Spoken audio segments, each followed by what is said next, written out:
ఎవరైతే ప్రోటోకాల్ దాన్ని వయలేషన్ చేస్తుండ్రో అందరి తరఫున అందరికి ఇదే బాధ ఉంది కాబట్టి మేము ముందు పోయి అడిగినాం. అందరం కట్టకట్టుకొని పోయి అడగాల్సిన అవసరం ఏముంది? ఇది అందరికి ఉన్నదే అని చెప్పినాం మేము. సీఎం గారికి కూడా నా ఒక్కరికి ఉన్నదే, లేకపోతే మేడం గారికో, లేకపోతే నర్సాపూరో, లేకపోతే ఇంకేదో కాదు, తెలంగాణలో ప్రతి ఎమ్మెల్యేని కూడా ఈ విధంగా పీడిస్తున్నారు. ఈ విధంగా ప్రోటోకాల్ లేదు. సాయంత్రం పూట పోతే మాకు ఎస్కాట్ ఇస్తలేరు. సాయంత్రం గన్మెన్లను మార్చిండ్రు, ఇబ్బంది ఉన్నది. నాకు కూడా మొన్న ఇన్సిడెంట్ జరిగింది, నాకు కూడా ఇబ్బంది ఉన్నది, నాకు కావాలి, మాకు మంచి గన్మెన్లను ఇయ్యండి అని చెప్పి కూడా చెప్పినాం. ఇవన్నీ విషయాలు డిస్కస్ ఎవరైతే ప్రోటోకాల్ దాన్ని వయలేషన్ చేస్తుండ్రో అందరి తరఫున అందరికి ఇదే బాధ ఉంది కాబట్టి మేము ముందు పోయి అడిగినాం.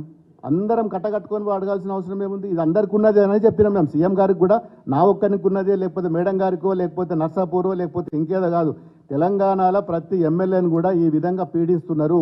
ఈ విధంగా ప్రోటోకాల్ లేదు. సాయంత్రం పూట పోతే మాకు ఎస్కాట్ ఇస్తలేరు. సాయంత్రం గన్మెన్లను మార్చిండ్రు, ఇబ్బంది ఉన్నది. నాకు కూడా మొన్న ఇన్సిడెంట్ జరిగింది, నాకు కూడా ఇబ్బంది ఉన్నది, నాకు కావాలి, మాకు మంచి గన్మెన్లను ఇయ్యండి అని చెప్పి కూడా చెప్పినాం. ఇవన్నీ విషయాలు డిస్కస్